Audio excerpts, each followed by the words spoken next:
우리 교민 사회도 트럼프의 반이민 정책 때문에 걱정이 많습니다. 특히 공항 입국대 심사가 아주 까다로워졌다고 합니다. 네, LA 공항에서도 20년 넘게 미국에서 살아온 우리 교민이 몇 달 동안 한국에 다녀왔다는 이유로 영주권을 뺏길 수 있다, 이런 얘기를 들었다고 합니다. 네, 직접 당사자를 연결해 보도록 하겠습니다. 김선영 교수님. 예. 네, 안녕하십니까? 자, 지금 현재 네, 하와이 안녕하십니까? 주립대 임상심리학 교수라고 들었는데요. 우리나라에 몇 네. 개월 있었다라는 이유로 LA 국제공항 입국 심사에서 영주권을 뺏길 수 있다, 이런 얘기를 들으셨다고 들었거든요. 그때 당시 상황을 좀 설명을 해주실까요? 아, 예. 제가 미국에서 20년 동안 학생으로서, 학인으로서, 교수로서 거주를 하다가 네. 처음으로 한국에 7개월간 나가 있다가 오늘 LA로 입국을 했어요. 그런데 네. 공항에서 입국 심사하는데 하러 갔더니 그 입국 심사하는 사무관이 하는 첫 마디가 왜 7달씩이나 나갔다 있다 왔느냐. 그렇게 7달 나갔다 있다 올 거면 재입국 허가서를 작성하고 갔어야 한다. 그래서 제가 알기로는 재입국 허가서를 작성하는 거는 1년 이상 체류할 때, 해외 체류할 때 작성하는 것이다. 그랬더니 이 사무관이 그거가 상관없이 영주권 가진 사람은 미국에 살려고 영주권을 준 것이지 그렇게 왔다 갔다 들락날락하면서 다른 나라에 가서 더 오래 있으라고 준 것이 아니다. 예. 그래서 이런 식으로 하면은 다음번에 미국에 다시 못 들어올 수도 있고 영주권 뺏어갈 수도 있다. 네.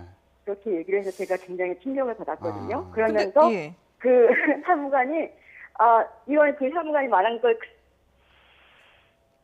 네. 네, 김선영 교수님. 네, 지금 전화 연결 상태가 고르지 않은 것 같은데요. 일단 지금까지의 그 조금 전 얘기를 정리를 해보면, 일단 미국에서 20년 이상 학생으로 교수로 생활을 하다가 처음으로 한국에 네. 7개월 동안 잠깐 나와 있었는데 다시 미국에 입국을 하려고 LA 네. 공항에 들어가다가 여기서 입국 심사에서 네. 걸린 겁니다. 예. 네, 재입국 허가서를 작성해야 된다, 이렇게 얘기를 했다는데 공항 측에서요. 그런데 지금 우리 교민 측에서는 1년 이상 해외에 체류할 때 작성하는 거다. 이 재입국 허가서는 1년 이상 해외에 체류할 때 작성하는 건데 왜 7개월만 있다 왔는데 작성을 해야 되느냐. 예. 이렇게 반박을 했다는 거죠. 예. 그랬더니 지금 공항 측에서 이렇게 오랫동안 외국에 있다가 들어오면 이거 영주권을 뺏길 수도 있다, 네네. 이런 얘기를 했다고 합니다. 그러니까 지금 조금 전에 그 전화 연결에서는 나오지 않았습니다만은 저희가 사전에 인터뷰를 했을 때 이 입국 심사대에서 이런 얘기를 했다고 합니다. 왜 지금 재입국 허가서 작성이 1년 이상 거주한 사람만 작성을 해야 되는데 네. 왜 본인에게 다시 쓰라고 하느냐라고 네. 했더니 트럼프가 대통령이 됐다. 그래서 모든 것이 변할 수 있다라고 얘기를 네. 했다고 합니다. 지금 김선영 교수님이 다시 전화 연결돼 있다고 하는데요. 김선영 교수님, 예. 네, 잘 들리시죠? 아까처럼 명확하게 들리지는 않습니다만은 네. 네. 예. 일단 앞서서 저희에게 그 오늘 공항에 LA 공항에서 있었던 당시 상황을 설명을 해 주시다가 전화가 끊겼는데요. 그 입국 네. 심사대에서 왜 이렇게 그 입국을 막느냐라고 했을 때 트럼프 대통령과 관련된 얘기를 했다면서요. 예, 예. 그 사람이 제가 물어볼 줄 알았는데 우리나라가 대통령이 이제 바뀌었으니까 앞으로 뭐가 어떤 변화가 올지 아무도 예측할 수가 없다. 네. 대통령이 내일 또 무슨 마음을 먹어서 뭘 바꿀지 모르니까 너도 조심해라. 예. 네. 그런 식으로 말을 했습니다. 그러면서 네. 영주권이 있다고 이제 안심할 수 있는 것도 아니고 이거는 언제든지 없어질 수도 있는 거다. 네. 우리나라가 지금 뭐가 어떻게 바뀔지 전혀 예측이 안 된다. 그렇게 말했습니다. 예. 지금 입국이 제한된 국가가 7개국입니다. 거기에 우리나라는 지금 속해 있지 않은데도 불구하고 뭔가 까다로운 절차를 거쳐서 다시 입국을 하신 거 아니겠습니까? 그 미국에 다시 입국을 하시고 나서 주변의 그 교민들의 반응은 어떻든가요? 글쎄, 저는 다른 분들의 심사하는 거는 못 봤지만, 네. 저는 제가 이런 일을 당하면서, 네.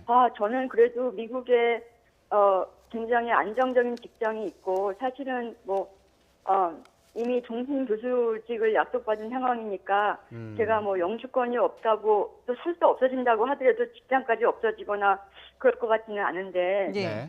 만약 미국에 사업차 왔다 갔다 하면서 투자를 통해서 영주권을 받은 사람이라든지 뭐 이런 분들이 공항에서 이런 상황에 처하면 정말 굉장히 낭패스럽겠다 그런 생각이 들더라고요. 그러게 네. 말입니다. 지금 뭐 불법 체류자도 아니고 합법적으로 영주권을 가지고 있는 분조차도 이렇게 입국을 막는다면은 뭐 우리 현지에 있는 교민들 상당히 불안할 수밖에 없을 것 같은데요. 마지막으로 우리 정부나 교민들에게 전하고 싶은 부분이 있다면 말씀해 주실까요? 예. 저는 어쨌든 제가 굉장히 당황스러웠던 거는 저는 규칙대로 했거든요. 네. 1년 이상 체류할 것이 아니니까 서류 안 써도 된다고 생각해서 나간 거고, 단지 7개월 있다가 또 미국에 볼 일 있으니까 온 거고, 그 다음에 또 직장을 계속하기 위해서 이번 여름에 또 올 거고, 그럼에도 불구하고 이런 그 뜻밖의 경험을 했기 때문에 저로서도 저도 정말 굉장히 걱정이 돼요. 다음에 미국에 올 때 괜찮을까. 제 상황도 걱정이 되고 다른 분들도 걱정이 되는데 네.